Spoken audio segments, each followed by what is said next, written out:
Morning, everybody. Good afternoon to those of you who are joining us from the UK or from another European time zone.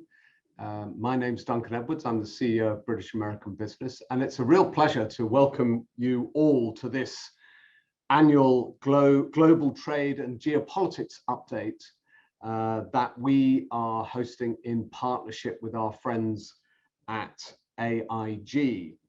And we really do have the most terrific panel to take on this subject today, and I will introduce them all to you in a moment. But first of all, as always, a couple of comments about the house rules for today's discussion. So this is a meeting format, so you're all involved. Please, if you would like to, keep your camera on so that we can see you, but your sound muted. And if you would like to make a comment or ask a question, you can do that. And there's a couple of ways you can do that. You can post a question in the chat, which I will see, and I will weave into the conversation. Or when it comes time for Q&A, you can use the raise your hand function, which you can find under the reactions at the bottom of the screen, and raise your hand, and I will see you and come to you, and you can ask your question live. Or if you don't have the raise your hand function, you can just attract our attention in a more conventional way by waving, and we will see you and come to you to enable you to ask your question. So as I say, this is the second year that BAB has partnered with AIG on a discussion of this type, a webinar discussion, to mark the launch of AIG's annual Global Trade Series, which is now in its fourth year. And this year's Global Trade Series has the theme of global trade in a complex and contested world, which, boy, was that ever correct? Was ever a name more suited? And the series will include 10 podcasts, which will be released over the coming months between now and November. And I know during the series that there will be an astonishing cast of international trade experts, and we have a number of them with us today, and it'll be looking at every aspect of the debate on the global trade environment and all of the key policy issues. So please follow the Global Trade Series from AIG. The podcasts will be available on Apple Podcasts, on Google Podcasts, Spotify, and no doubt other podcast providers. And we will provide you with the link following this. We'll share more details following this event. And I should tell you, this event is being recorded and will be available from us and from AIG after the event. So as I said, we really have a stunning panel today, and I'm not going to read their full bios, but I will briefly introduce them, starting with genuine trade royalty in Jennifer Hillman, who is the professor of practice at Georgetown Law Center and a practical advocate of trade policy in various US administrations. We have Marianne Schneider-Petzinger, who's a senior research fellow at Chatham House and a regular on the Global Trade Series. We have Professor Simon Everett, international trade and economic development professor at the University of St. Gallen. And of course, we have Rem Korteweg, the head of Europe in the World at the Klingendahl Institute, who has been a partner with AIG on the Global Trade Series since its inception. So a really terrific panel. Thank you all very much for joining us today. And Rem, I think I'm going to start with you, if I may, because it was round about a year ago that we were talking about this topic. And I think we were all quite optimistic about the outlook for kind of global trade developments. So when you think about the kind of the intervening 12 months and where we stand today, Are you more or less optimistic about this than you were a year ago? Well, first of all, good afternoon, good morning. Thank you very much for hosting us, Duncan. And it's a great pleasure to share this panel with a group of trade experts that I hold in the highest of esteem. To your question, I have to say I find myself in a much more gloomy mood than I was, say, 12 months ago.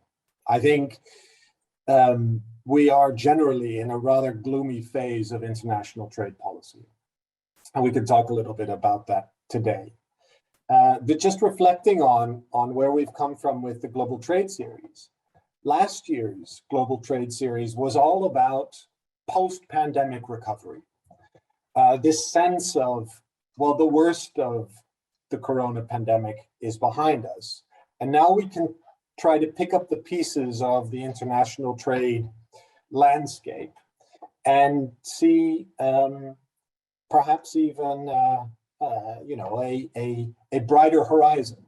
Sure, there were problems connected to vaccine nationalism, concerns about increased protectionism, supply chain issues. The question of decoupling was there, but the mood was generally upbeat. This year, I think our conversations will be bookended by what's happening in Ukraine and the shockwaves that it is sending across the global trade system. And topics that we have been looking at before in the context of the Global Trade Series are now being viewed in a somewhat more worrying and different light. To just name a couple of examples, yes, we're going to talk about climate and trade, a very big topic. The climate transition has been given a new sense of urgency and is now increasingly connected to security of energy supplies and geopolitics. The way in which trade policies can or cannot promote norms and values is increasingly viewed through a national security prism. European and US efforts to turn globalization against Russia have focused minds once again on this issue of supply chain risks. And our ability to set standards for goods and services is now not just a question of economic growth and post-pandemic recovery, but also one which has big geopolitical ramifications. I think what we're also wanting to do with this series is to look at different regional discussions. So while in fact the EU, the UK, the US, the G7 at large are pretty much aligned on how to deal with Russia, how do countries in Asia, Latin America, and Africa respond? That's, I think, a very important and interesting question. I think zooming out, national security appears to be taking precedence over the pursuit of an international level playing field, at least where I sit here in Western Europe. And this is raising fundamental questions about the nature of globalization, which is not new, of course, but it is leading to a conversation about how trade can or cannot, or I think increasingly should or should not be a means to pursue national security. And we're here in a context with a lot of transatlantic businesses. And this is, I think, also putting companies on the spot. One of the questions we're going to be looking at is, are policymakers perhaps jumping to conclusions when they declare an end to globalization or championing decoupling? Because what does this mean for business? And are we at risk of, in a way, throwing away the baby with the bathwater? Those are some of the topics that we see are shaping the conversation about international trade, and which we will definitely be exploring in the Global Trade Series. I mean, Duncan, if you give me one more minute, I'd like to also offer a silver lining, because I think the story isn't entirely negative. I think there is also a silver lining to be found. I think what we see, as opposed to the past 12 months, is transatlantic cooperation is actually moving ahead, both US-UK and US-EU. And certainly, and we'll talk about that a bit today, I think there are bound to be bumps in the road: digital services, intellectual property, market access. we'll talk about those, I'm sure. But generally, I think the new geopolitical context, the renewed security focus on international trade is actually fueling closer transatlantic cooperation and coordination on sanctions, on semiconductors, on supplies of energy, and on all sorts of strategic goods. So while the main thrust of transatlantic cooperation used to be concerns over China, now Russia's war of aggression has put new impetus into transatlantic cooperation. And of course, in that context, and then I'll shut up, is this new initiative, the Transatlantic Technology and Trade Council, is definitely one of the topics that we're going to take a closer look at in our trade series. So back to you. Well, Rem, thank you so much. It's super interesting kind of opening review, and a lot of the things that you mentioned we will come back to in the next 30 minutes as we explore this subject. And it is the point you make about the Ukraine conflict is so important, isn't it? That I think the COVID crisis made nations kind of rethink their approach to globalization, but nothing quite the same as an armed conflict where you really start to think about who your genuine allies are. And I think you see that in the US-UK relationship and the US-EU relationship. But let's focus in a bit on the US now. And Jennifer, if I can, I'm going to ask you for your perspective. So the US and the UK held the first of their trade and investment dialogues in Baltimore in March. We were there for representing our companies at British American Business, which is very interesting. And I can give you my perspective in a moment, but I'd be very interested in your own assessment of the current US administration's trade policy. I mean, we've heard a lot about this kind of notion of a worker-centric trade policy. Can you tell us what you think that means? Well, sure. And I first of all, I'm pleased and honored to be here. And again, a longtime participant in the AIG series. So it's a particular pleasure for me to be part of this. Let me just start by taking a little bit of a step back. I think these dialogues that occurred in March are part of what I think Rem is describing, which is much more of an effort by the Biden administration to really shore up its relationship with its key allies. And obviously at the top of that list of key allies is the European Union and the UK. So to me, in some ways, this was not surprising. It is a furtherance of this sense, and where this is going to take us in terms of whether we're kind of bifurcating the world into trade among allies and friends, as opposed to those that are not, I think is still remains to be seen. But I think these meetings have to be seen as part of a follow-up to the promises of this new Atlantic Charter that Prime Minister Boris Johnson and President Biden signed in June, that had this kind of sweeping pledge of continuing to build an inclusive, fair, climate-friendly, sustainable, rules-based global economy for the 21st century. And then if you dug in a little bit further to what were the commitments coming out of that pledge, it was, again, to work through the rules-based international order, to tackle global challenges. It was, again, heavily focused on technologies and emerging technologies, but as you said, an awful lot about also promoting economic advancement and the dignity of work, enabling open and fair trade between nations. So I think when it came to these meetings, the United States Trade Representative, Ambassador Catherine Tai, was under a lot of pressure to reach some specific agreements to fulfill those promises while staying true to the Biden administration's basic pledge of no new trade agreements are going to be negotiated until the United States has its domestic house in order. So a few things that seem significant to me. I mean, part of it is much of what the UK, I think, has gotten in terms of agreements is to some degree the UK's version of what the US also agreed to with the European Union. So again, a little bit of maybe Brexit didn't quite, affect all of these things, whether you look at the Boeing Airbus kind of peace agreement on sanctions or the settlement of the fight over digital services taxes, at least for now. To me, that's some of what happened.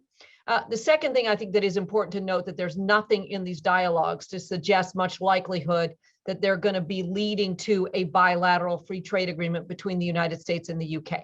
I think that is to some degree off the table. And it's not just the UK, I think it's generally off the table in the United States. Third thing to me that was sort of significant is the most significant outcome of these dialogues actually came outside of the formal sessions. And that was this agreement to replace the tariffs on steel and aluminum with a tariff rate quota that, that permits, 500,000 tons of steel and 21.6 thousand metric tons of aluminum to enter the United States without paying the 25% or 10% tariffs. A couple sort of interesting things, I think, that came out of even that steel agreement. One is that it includes this really interesting provision to do an annual strategic audit of the steel companies in the UK that are owned or controlled by a company registered in China or a Chinese entity, to make sure that there's no evidence of market distorting practices by that producer that would contribute to non-market excess capacity. So to me, this is very unusual that you're going to add a specific audit requirement over a specific company because of their connection to China. This is sort of interesting. The other thing to me that was a little bit significant out of this is that the UK was not invited to join what is referred to as the green steel and aluminum deal that the United States has worked out, or at least is starting to work out, that is designed to permit freer trade in low and market economy carbon steel and aluminum. So again, to me, somewhat significant. But nonetheless, these dialogues were the first of a series of meetings, the second scheduled to take place in the UK in late April. To me, the outcome included mostly commitments, in essence, to talk and collaborate around, and again, I think it's key what the issues are, around digital trade, around supply chain resilience, around the protection of labor rights, including tackling forced labor, around the environment, and around addressing third-party market distorting practices. The most specific outcome to me was the reestablishment of the US-UK small and medium-sized enterprise dialogues. And so I think that's where we stand. I mean, to answer your specific question of what is a worker-centric trade policy, it's not entirely clear, even more than a year into the Biden administration. I thought it was interesting that the UK's Secretary of International Trade, Anne-Marie Trevelyan, described the United States' worker-centric agenda and the UK's leveling up agenda as very much the same agenda. So it's interesting to me that there might be some interest in the UK in understanding exactly what that means. To me, the worker-centric trade seems to mean three things. One is that labor unions and labor representatives are at the negotiating table and involved throughout the entire process. And you clearly saw that in Baltimore with union representation, present throughout those entire set of meetings. Secondly, to me, it means the enforcement of the existing provisions in the United States-Mexico-Canada agreement, the update of the NAFTA, which has this very unusual mechanism where you can go into an individual plant, an individual facility, and if there are significant labor violations that are shown over time, you can then ban the export of goods from that particular facility. So it's a very different approach, not a state-to-state kind of approach to thinking about labor. And the last thing I think it means is collaboration on bans on goods made with forced labor. And the big question is whether it stops at forced labor or whether it becomes a much bigger effort to ban goods made with all kinds of different labor standards that might be violated. So again, I think it is part and parcel of this effort to reshore our relationships transatlantically, including with the UK. And it mostly means that we're back to having civil dialogues with each other as opposed to where we were under the Trump administration. And it remains to be seen, to me, where those dialogues take us. So it's very, just a word on follow-ups. I completely agree with you about your analysis of at least what I heard at Baltimore about what the worker-centric trade policy means. But when you think about the context of the UK and the US, the big concern from the political left has always been that trade agreements lead to offshoring of jobs, and it's just not conceivable that a a manufacturing company would move a manufacturing plant from the US to the UK because of wage arbitrage. So is this really just kind of performative rather than substantial, do you think, in the context of the US and the UK? Yes, I do. I mean, the only thing that I think is substantive between the US and the UK would be maybe this joint effort to collectively ban trade in forced labor. Yeah, I think that's fair. Other than that, no, I think it's just, and I think it is some sense of the United States wants to say, see, others in the world agree with us that we need to have a worker-centric trade program, whatever that means. I think what the United States wants to say is lots of others are agreeing that is an appropriate and needed agenda. Yeah, Marianne, do you want to make a comment before we go to Simon? No, definitely, because I do think that this focus on the worker-centered trade policy is important, but there are also inconsistencies. For example, that many of the Trump era tariffs remain in place, and to some extent at this particular time, when there's real concerns around inflation, would be very easy to actually remove some of those tariffs. But for political reasons, as we're heading into the midterms, it's quite unlikely. Yes, and we'll come back to what's actually been positive, because there has been some positive change over the last few months as well as what's negative. But I'm going to kind of go back to this sort of macro position with a question for you, Simon, if I may, and almost a question about whether what government policy, whatever the government policy may be, whether it really matters, because we saw the note a couple of weeks ago from Larry Fink in his most recent letter, where he talked about the end to the era of globalization. And, I wonder whether you think this is, really driven by companies rather than by government. I mean, companies seem to me to be kind of looking at the world and making their own judgments about risk and resilience, and it's just the layering effect of these crises of COVID, and then this huge shock of the Ukraine crisis that forces companies to rethink their supply chains, and ultimately to reinforce their resilience. Anyway, what's your sense of the end of globalization? So look, it's great to be here. I'm, I think, the newbie on this panel, so I'm very happy to join such great colleagues. Let me say, when I first saw that comment by Larry Fink, I mean, Mark Twain's observation that reports of my death have been greatly exaggerated came straight to mind, because we've heard globalization be written off so many times. But to be fair to Larry Fink, he actually said globalization as we know it today. And then he went on to describe how he thought it was going to evolve. And I think there he has a point. And when I was thinking about this, I'm tracking, I think, 3 different factors. The first one you've nailed, which is that we have seen in the last 5 years a trade war, the COVID pandemic and the export bans which went with it, the Suez Canal crisis, all sorts of supply chain disruptions and shipping misalignments, and now with the military conflict in Ukraine and its fallout. And with any one of those events, you could turn around and say to corporate executives, look, this is a one-off. Normal service will be restored.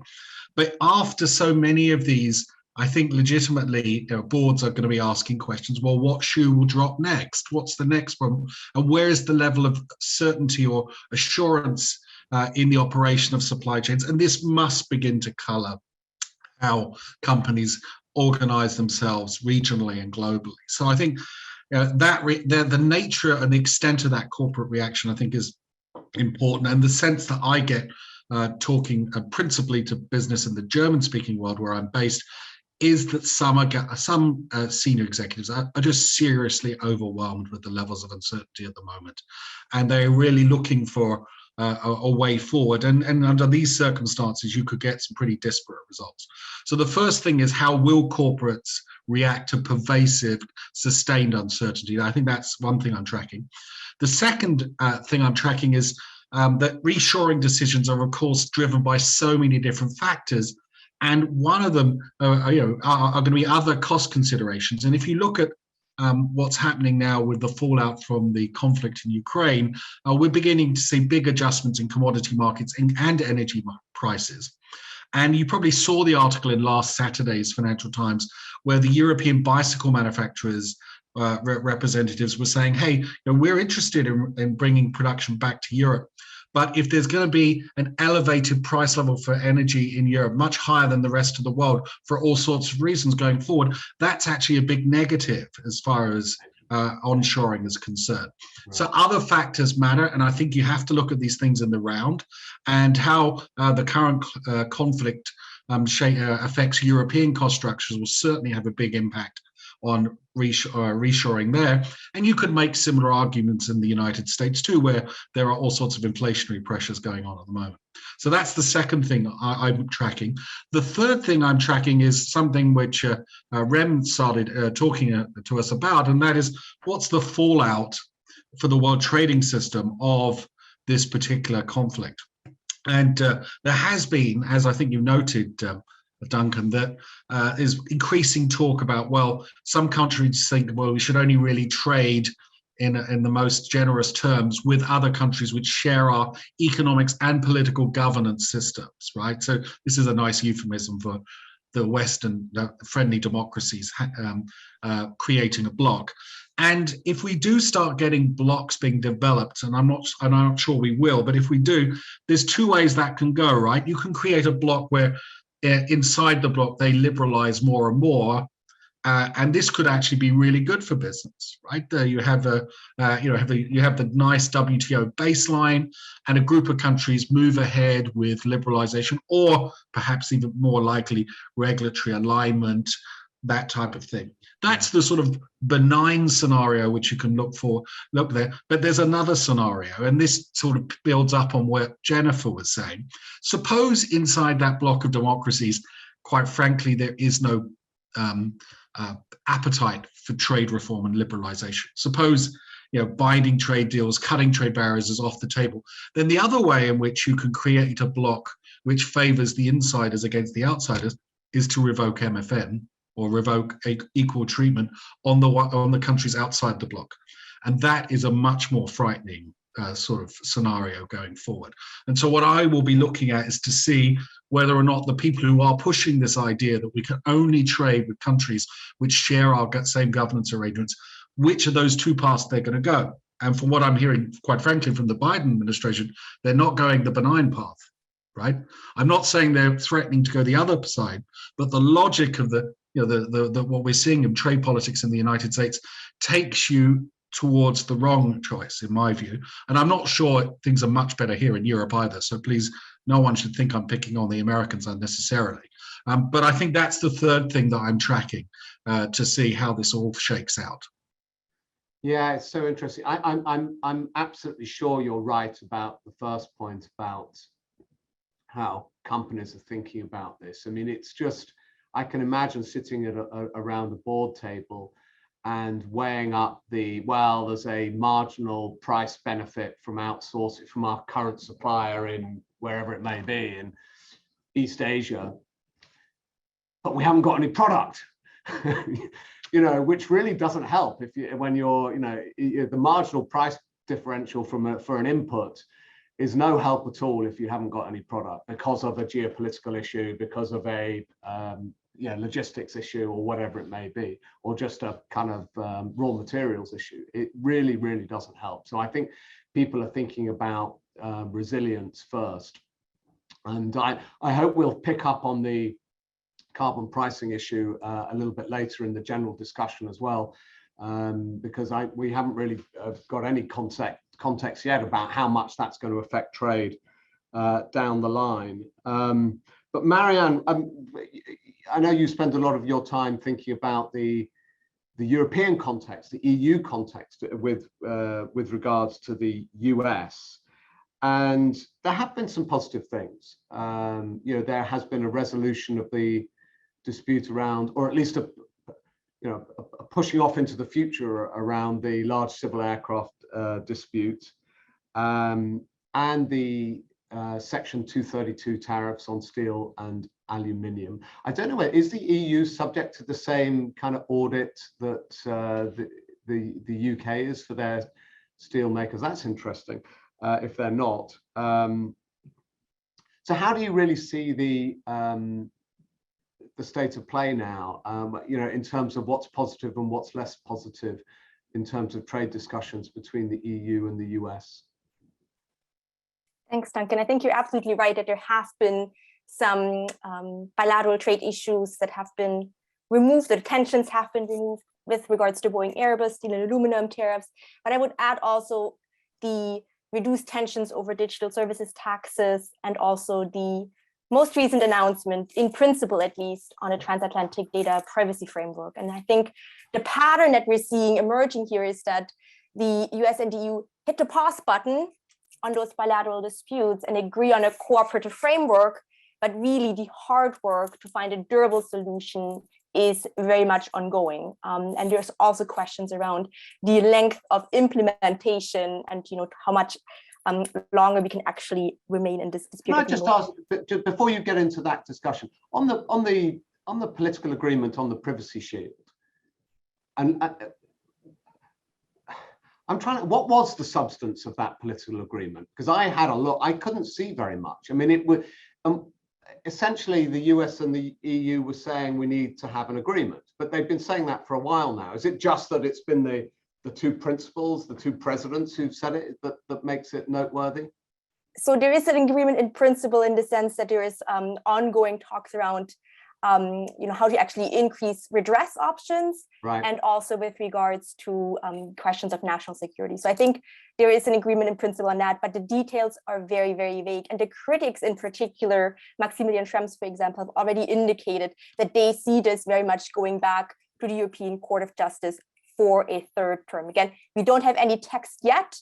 No. Once we have the text, everybody will take a very, very close look.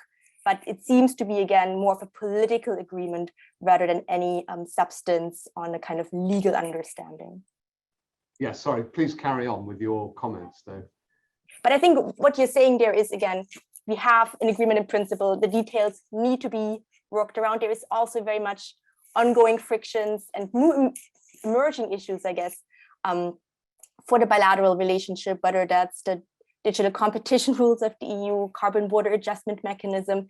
Again, all of that potentially leads to further friction down the road.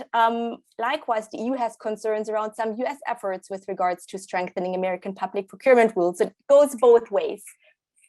The potential for a trade agreement between the US and the EU is very, very slim. So just echoing what Jennifer has already said in the context of the US-UK, just adding here that perhaps there is an appetite by the German finance minister that called just last week for renewed attempts to secure a trade agreement with the US, but there is really no appetite from the European side, and much less even from the Biden administration. So I don't see that going anywhere. The new modus for US-EU cooperation really is centered on the Trade and Tech Council, which was set up in 2021. And here, I think Ram touched upon it. The issue really is not just to focus on the bilateral trade issues, but to tackle shared concerns that are really fundamentally global in nature with regards to non-market economy practices by China, for example. And to me, the question is, how do you link those efforts of the TTC to other forums in which the US and the EU are cooperating with like-minded partners, whether that's the G7 or also the US-EU-Japan working group? So how do you create synergies? Another balance that needs to be struck is really looking at some of the emerging issues. And I see that TTC as focusing on those emerging issues, such as AI, for example. But in light of the current tensions and the new geopolitical context, I think the focus will be much, much more on the immediate challenges, and not to lose sight of those kind of long-running issues is going to be quite critical. Which brings me to my last point. In the context of Russia's invasion of Ukraine, there's really been unprecedented collaboration between the US and the EU, whether it is on sanctions or export controls. And here, just the existence of the TTC has been, I think, quite crucial, because people knew each other, they're familiar with each other, and that has helped very much to move those discussions forward. And I think when the TTC next meets at the ministerial level in mid-May, there'll be 4 aspects in particular where Russia is going to feature quite prominently, whether it's exports controls, whether it's supply chain disruptions, or also discussions on investment screening and tackling disinformation. I think in those 4 areas, we'll really see the new geoeconomic and geopolitical framework play out. Yeah, it has been encouraging, hasn't it? The crisis has brought the best out of the partnerships, I think, between the US, the EU, the UK, and others in the West. Yeah, I guess when you're not having to try to solve some of these very long-term kind of problems, it's and just focus on the shorter term, it is easier in a sense.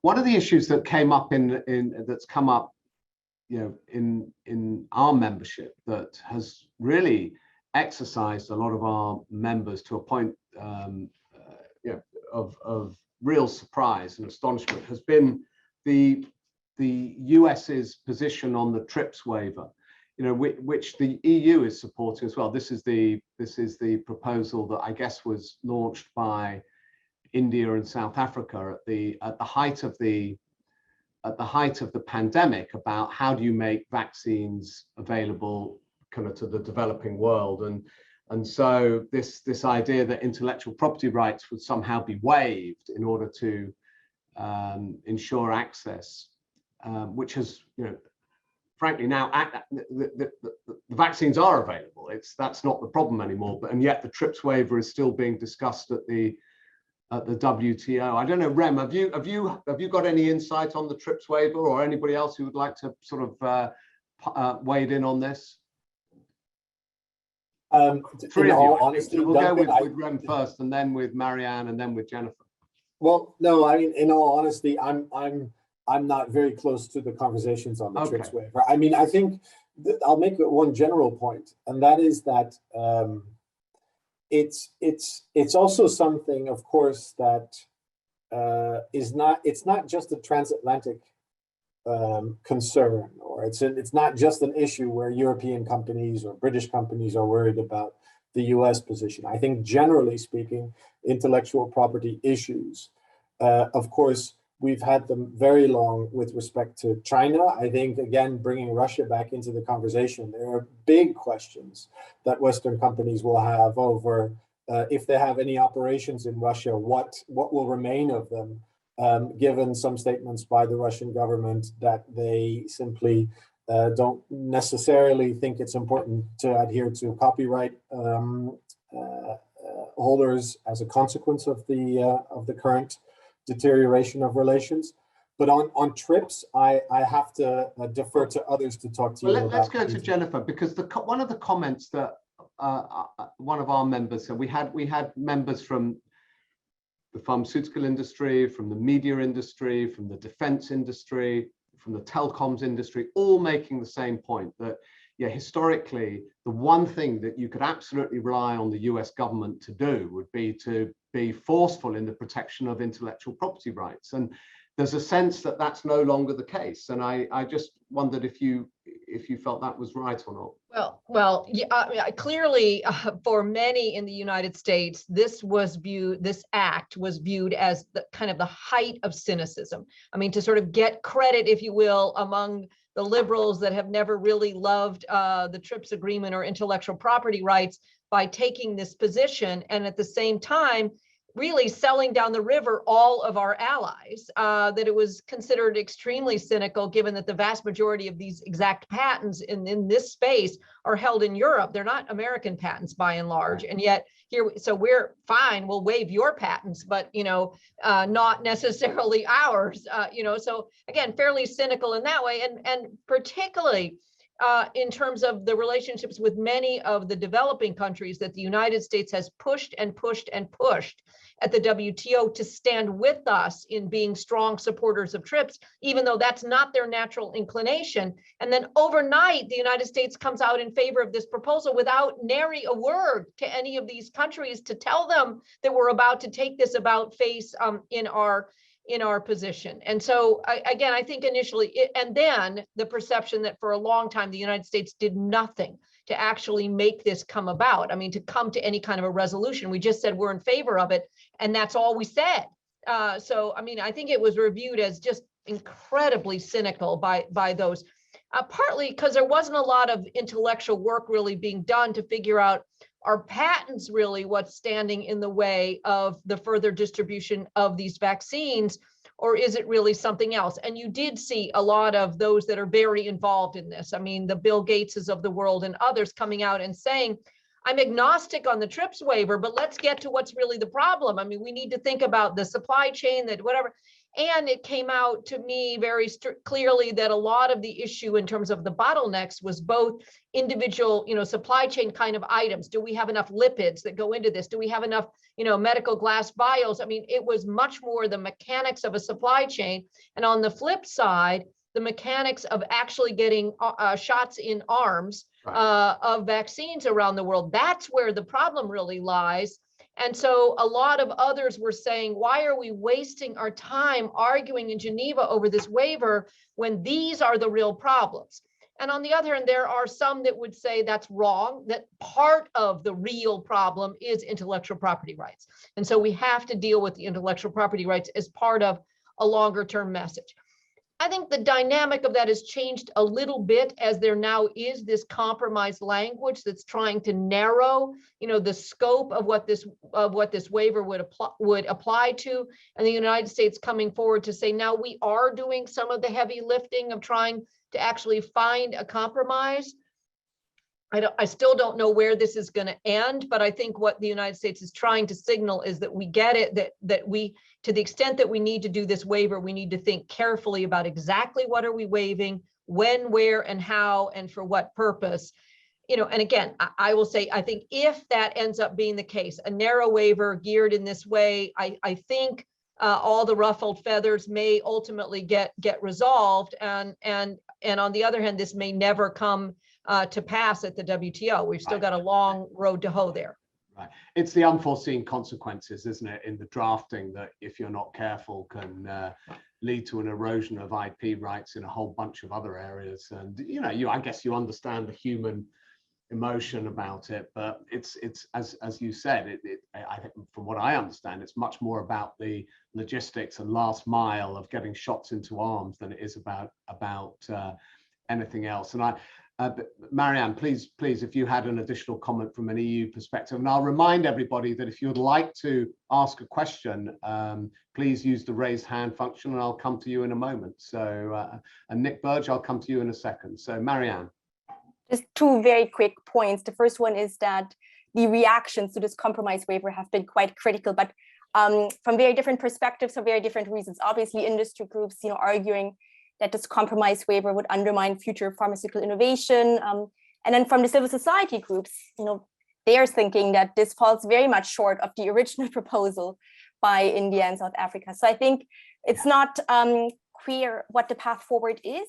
But on the other hand, I'm kind of cautiously optimistic, because after months of gridlock, we finally did have a breakthrough negotiation and a compromise that I think caught many by surprise. And I think particularly in the run-up to the 12th ministerial conference, it does show that the WTO isn't dead, and it gives members something to work with.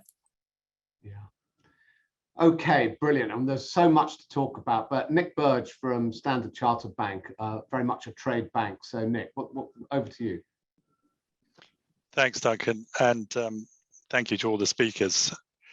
So my question, certainly gets the impact of Ukraine and this potential risk of splitting into trade blocs and this sort of loosely Western democracies bloc.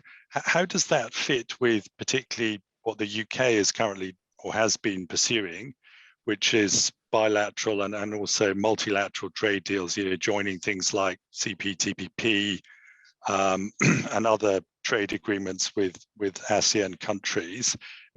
Who will be the determinant at the margin of what's a friendly Western type nation? I mean, it gets very political, obviously I accept it, but I'd be interested in thoughts around that. Simon, do you have you want to kick off on that if you can? You raised the subject earlier. Yeah, no, certainly. I think this question highlights exactly how hard it's going to be to go from the idea of a bloc of democracies having their own trading arrangements to the actual practical realities of this.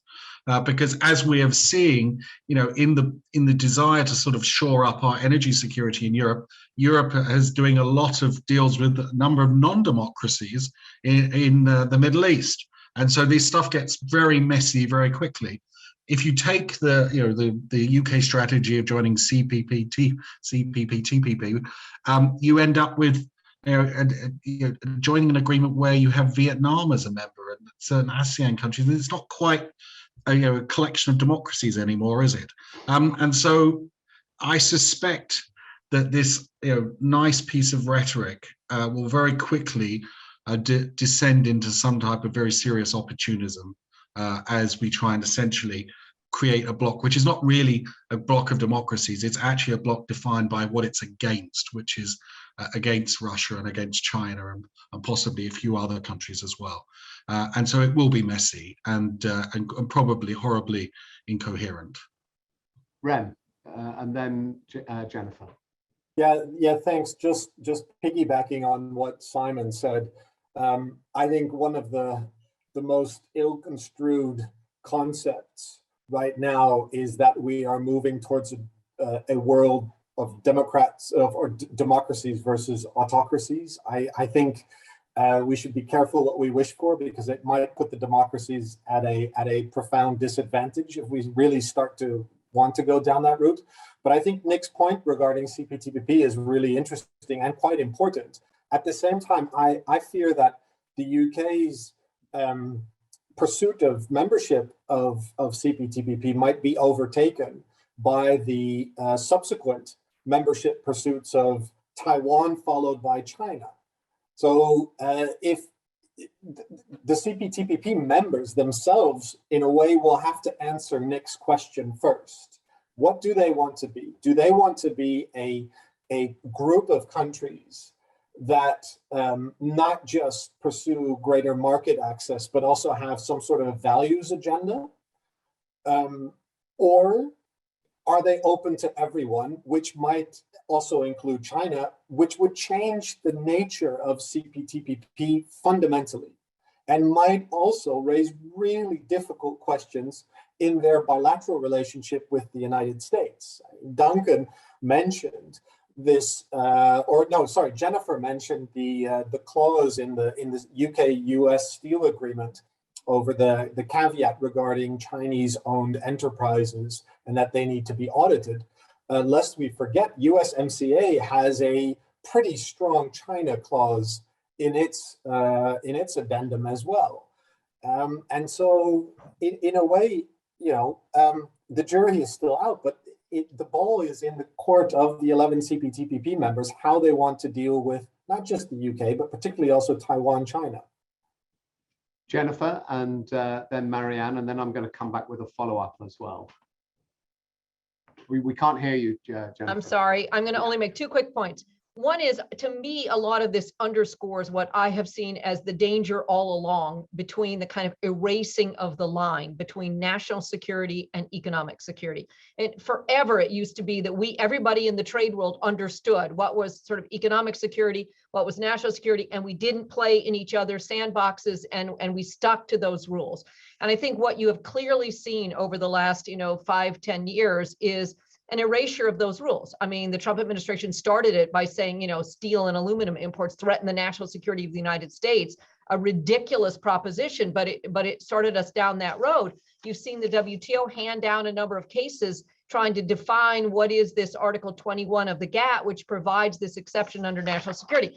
My own sense is that I think one of the things that everybody's going to struggle for is whether we can start to in any way build back any kind of an understanding of what falls on one side of the line versus the other.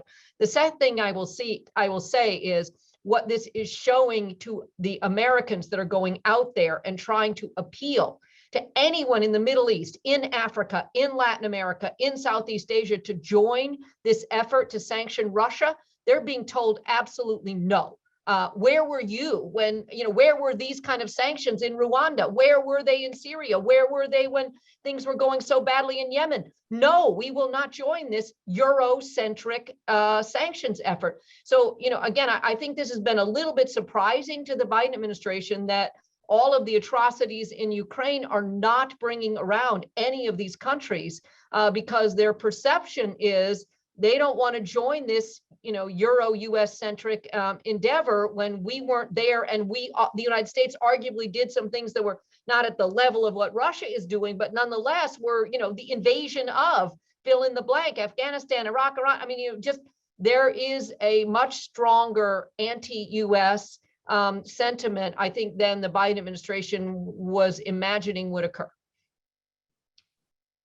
It has been absolutely stunning, hasn't it? Both the responses in at the United Nations,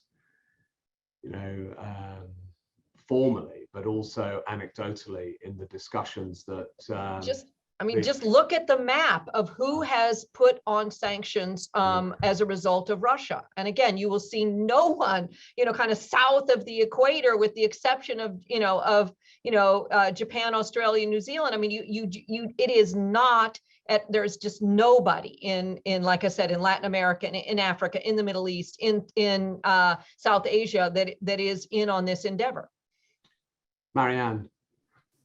Just 3 quick points on this relationship between the bilateral, the regional, plurilateral, and also the multilateral framework going forward, because I think increasingly it's not so much about trade agreements anymore. It's like these digital economy agreements, and DIPA here between New Zealand, Singapore, and Chile, quite remarkable in the sense that it's setting out modules. Either others can join or can copy their own modules. And again, China has is seeking accession to join DIPA as well. So that is blurring the links. The second point is with regards to the US sitting on the sidelines when it comes to new free trade agreements, and very much, combining that with the engagement in the Indo-Pacific, this new Indo-Pacific economic framework. We don't have the details yet, but I think what is quite clear is what Jennifer has already mentioned, that it is not about market access. It's not about an actual free trade agreement. And that is not what countries in the region want. So there is a mismatch, I think, between expectations. It's quite important to also see, what others actually are expecting. And finally, the third point is that I think we are moving towards plurilateral initiatives, but there is, again, not universal acceptance of those. India, for example, South Africa really fundamentally question this approach towards plurilaterals, which are often in these discussions now, hailed as the way forward for the WTO. But again, they require compromise, and they do not have everybody on board. So it's a very, very challenging environment that we find ourselves in. Yeah, it certainly is. And amazingly, we've only got 5 minutes left for this conversation, but we've covered so much ground. And I know that future sessions of the Global Trade Series will be able to dig more deeply into some of these.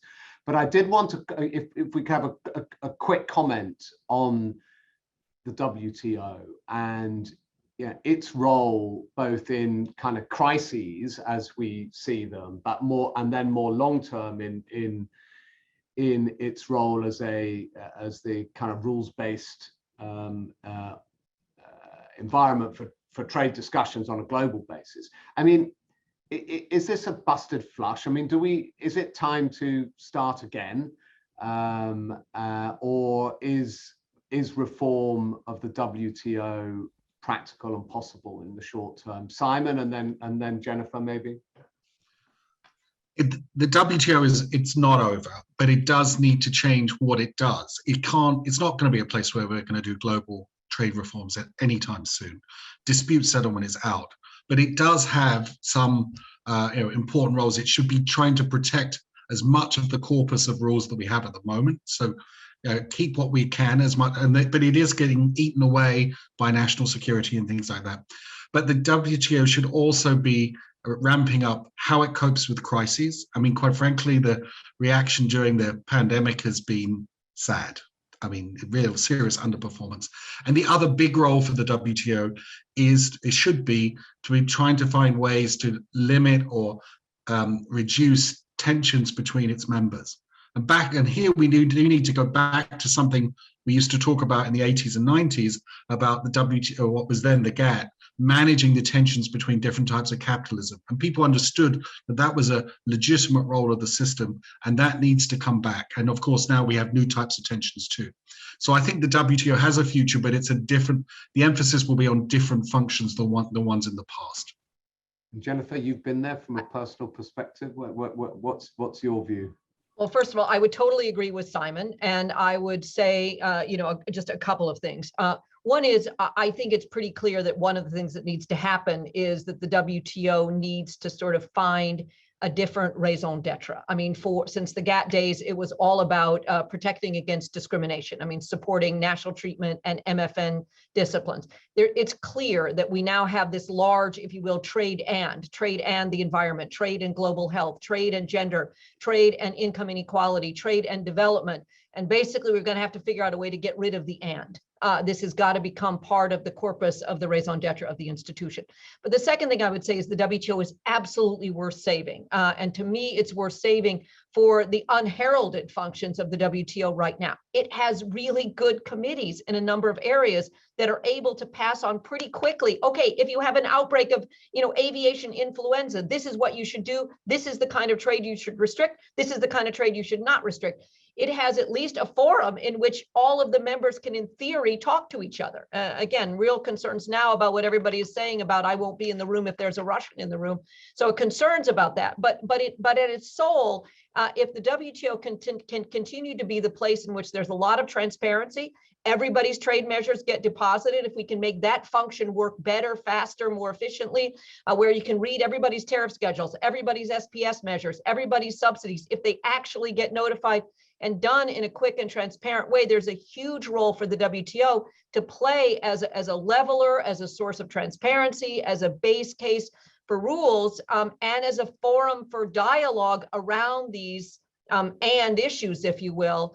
So my own view is let's all pick up our oars and try to figure out how to save it, because it is an institution that needs to be saved. Okay, very clear. Well, look, we are a minute before the top of the hour, so I'm going to say a huge thank you to our terrific panel, to Jennifer Hillman, to Marianne Petzinger, to Simon Ebenet, and to Rem Korteweg for sharing your thoughts with us today. As I say, we've just skated over the surface of this incredibly interesting subject at the most interesting time.